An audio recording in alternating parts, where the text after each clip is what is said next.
নমস্কার, আপনাদের সকলকে বিশ্বদর্পণ নিউজ চ্যানেলে স্বাগত। আমার এই ছোট্ট ইউটিউব চ্যানেল শুরু করেছি কিছু না বলা কথাকে বিশ্লেষণ করার জন্য। টেলিভিশন চ্যানেলে অনেক কিছু দেখানো সম্ভব হয় না, অনেক বাধ্যবাধকতা আছে সেই সবের জন্য। কিন্তু ইউটিউবে যারা খবর বলে তারা নিরপেক্ষভাবে অনেক কিছু বলতে পারে, অনেক কিছু অজানা জিনিস মানুষের সামনে তুলে আনতে পারে, অনেক কিছু সঠিক বিশ্লেষণ যেটি সঠিকভাবে অন্য কোথাও অন্য কোনো প্ল্যাটফর্মে করা হয়ে ওঠে না, সেটিকে সকলের সামনে আমরা রাখতে পারি, কারণ আমাদেরকে কেউ কোনোভাবে প্রভাবিত করতে পারে না। আর এই কারণেই আমার এই ছোট্ট চ্যানেলের জার্নি আমি শুরু করলাম। এর আগে আমি কয়েকটি ছোট প্রতিবেদন আপনাদের সামনে রেখেছিলাম, কিন্তু ব্যক্তিগত কিছু কারণের জন্য আমি সেটিকে চালিয়ে রাখতে পারিনি। কিন্তু এখন চাইছি নিয়মিতভাবে আমি আপনাদের সামনে সেইগুলি উপস্থাপিত করব। বিভিন্ন কারেন্ট অ্যাফেয়ার্স রিলেটেড যেই খবরগুলি অন্যান্য জায়গায় বলা সম্ভব হয়ে ওঠে না, সেগুলির সঠিক বিশ্লেষণ আপনাদের কাছে রাখার চেষ্টা করব। আপনারাও কমেন্টে জানাবেন আপনাদের কেমন লাগছে আমার এই প্রতিবেদনগুলি। তো যেই বিষয়টি নিয়ে আমার প্রথম বক্তব্য, এসআইআর। এই এসআইআর নিয়ে যে সমস্ত ভ্রান্ত ধারণা মানুষের মনে চালনা করার চেষ্টা করা হচ্ছে, সেইগুলো থেকে আপনারা কিভাবে বাঁচবেন। এসআইআর কারোর নাম বাদ দিয়ে দেওয়ার কোনো চক্রান্ত নয়। এসআইআর নির্বাচন কমিশনের একটি পদ্ধতি, যেই পদ্ধতি বহু বছর ধরে চলে আসছে। কংগ্রেস থাকাকালীন এবং আমাদের রাজ্যে বামফ্রন্ট থাকাকালীন এই পদ্ধতি চলে আসছে, এবং সেই পদ্ধতিকে কিছুদিন ধরে জাস্ট বন্ধ করে রাখা হয়েছিল। কিন্তু আগামী দিনে সুষ্ঠু নির্বাচন করার জন্য এই পদ্ধতিটি সমগ্র দেশের জন্য খুবই একটি উল্লেখযোগ্য বিষয়। তো এই এসআইআর অ্যাকচুয়ালি কি? এসআইআর হচ্ছে এমন একটি জিনিস যার মাধ্যমে অপ্রয়োজনীয় যেগুলি ভুয়ো ভোটার এবং মৃত ভোটার তাদেরকে বাদ দেওয়া। মৃত ভোটার যারা, তাদের নামে ভোট পড়ে যায় এবং সঠিক গণনার জায়গায় কিছু ভুল ত্রুটি থেকে যায়। কিছু ভুয়ো ভোটার যাদেরকে ভুয়োভাবে লিস্টে রাখা হয় যাতে করে সুবিধা পেয়ে যায়। কোনো রাজনৈতিক ব্যক্তিত্বের দ্বারা প্রভাবিত হয়ে কখনো কোনো রকম পদক্ষেপ নেবেন না, কারণ রাজনৈতিক ব্যক্তিরা সব সময় নিজেদের স্বার্থ ছাড়া আর কোনো কিছু বোঝে না।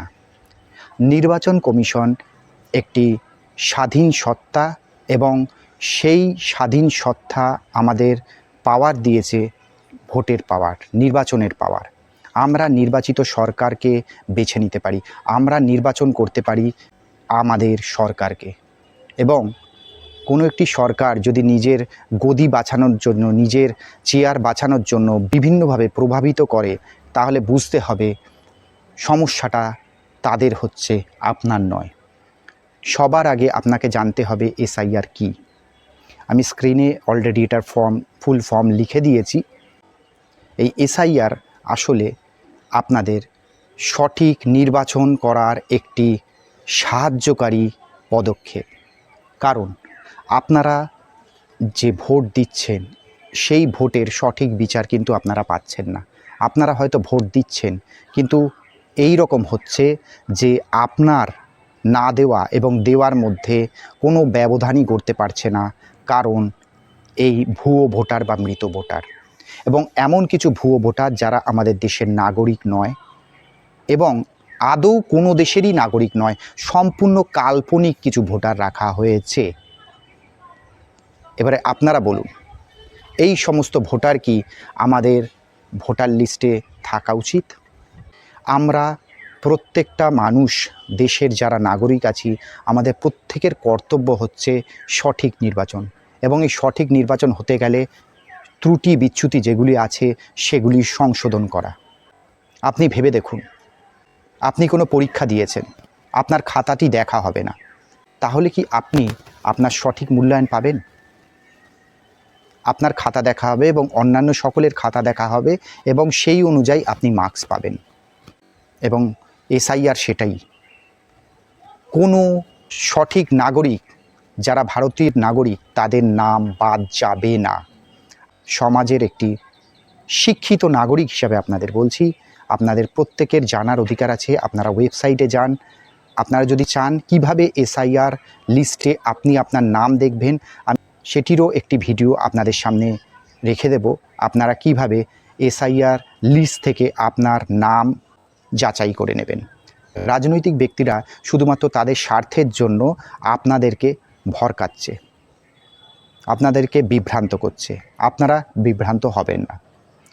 কোনো রাজনৈতিক ব্যক্তি আপনাদের বিভ্রান্ত করার চেষ্টা হলে আপনি শুধু তাদের একটি উত্তর দেবেন যে ঠিক আছে, আমরা ওয়েবসাইটে দেখে নেব লিস্টে আমার নাম আছে কিনা। দেখবেন তারা বুঝে যাবে। আপনি পড়াশোনা নাই জানতে পারেন, আপনার বাড়ির কেউ না কেউ তো শিক্ষিত আছে। আপনার ছোট যিনি আছেন, যিনি পড়াশোনা করেছেন বা করছে, খুব সহজেই ওয়েবসাইটের মাধ্যমে এই লিস্টগুলো থেকে নিজের নাম বাছাই করে নির্বাচন করে দেখা যায় যে আপনার নাম লিস্টে রয়েছে কিনা। একটি নামও বাদ যায়নি। বিহারের এসআইআর সুষ্ঠুভাবে হয়েছে এবং সেখানে যে সমস্ত ভোটারের নাম বাদ গেছে তারা সম্পূর্ণ ভুয়ো এবং মৃত ভোটার। নির্বাচন কমিশন এবং সুপ্রিম কোর্ট আমাদের সেই অধিকার দিয়েছে, যদি কোনো ব্যক্তির নাম কাটা যায় তাহলে সে মামলা করতে পারে। তাহলে আমার বক্তব্য এখানে, তাহলে সেই সমস্ত লোক, যে সমস্ত কাল্পনিক লোক যাদের নাম ওখান থেকে বাদ গেছে, তাদের হয়ে কেন কোনো কেস করা হলো না, কেস করা হবে না? কারণ ওই ব্যক্তিগুলির বাস্তবে কোনো অস্তিত্বই নেই। সেরকম অস্তিত্বহীন বহু মানুষ, বা মানুষ বলা ভুল, বহু ভূত যাদের নাম ওই তালিকায় রয়েছে, সেগুলোই এখন ছাঁটা হবে। এবং ওই ছাঁটা হলে সঠিক নির্বাচন হবে। হতেই পারে এখনকার যে সরকার আছে সেই সরকারই হয়তো জিতে গেল, জিতে যাক, তবুও তো সঠিক নির্বাচন হবে। কারণ আপনি যে ভোটটা দিচ্ছেন সেটি জাস্টিফিকেশন কখনোই সম্পূর্ণ হতে পারে না এসআইআর ছাড়া। এসআইআর একটি প্রয়োজনীয় পদক্ষেপ প্রত্যেকটি ভারতীয় নাগরিকের জন্য। আমার এই প্রতিবেদনটি আপনাদের কেমন লাগছে অবশ্যই কমেন্টে জানাবেন। আর যদি কোনো ভুল ত্রুটি থাকে বা ইনফরমেশনে কোনো রকম আপনাদের মনে হয় যে আমি ঠিক মতো প্রতিবেদন রাখতে পারিনি বা আমার যে তথ্য তার মধ্যে কিছু ভুল আছে, অবশ্যই কমেন্টে জানাবেন। আর যদি ভালো লেগে থাকে অবশ্যই একটি লাইক করবেন। আর আমার এই ছোট্ট চ্যানেলটিকে বাড়িয়ে নিয়ে যাওয়ার জন্য সাবস্ক্রাইব করবেন। আপনাদের সকলকে ধন্যবাদ আমার এই ভিডিওটি সম্পূর্ণ দেখার জন্য। সকলে ভালো থাকবেন। দেখা হচ্ছে পরবর্তী ভিডিওতে।